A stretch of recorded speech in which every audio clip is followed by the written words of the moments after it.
ఎవరో మిమ్మల్ని అన్నదాని గురించి మీరు పట్టించుకొని మీ నిద్రపోకుండా రాత్రంతా, కొంతమంది అయితే కొన్ని రాత్రులు నిద్రపోవట్లేదు, కొంతమందికి ఆకలి దప్పికలు కూడా పోయినాయంట. నేను అర్థం చేసుకొని వాడి గురించి ఆలోచించడం ఎందుకు?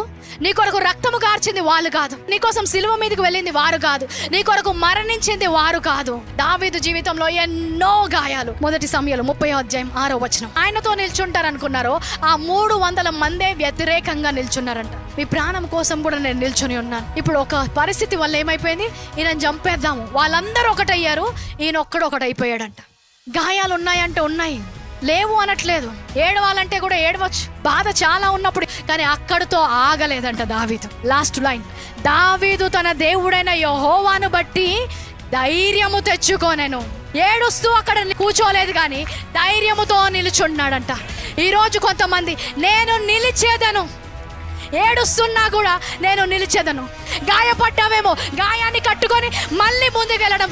ఎందుకంటే నేను రథములతో పరిగెత్తాలి, నేను రౌతులతో పరిగెత్తాలి, గొప్ప కార్యముల కోసం నన్ను సిద్ధపరిచాడు.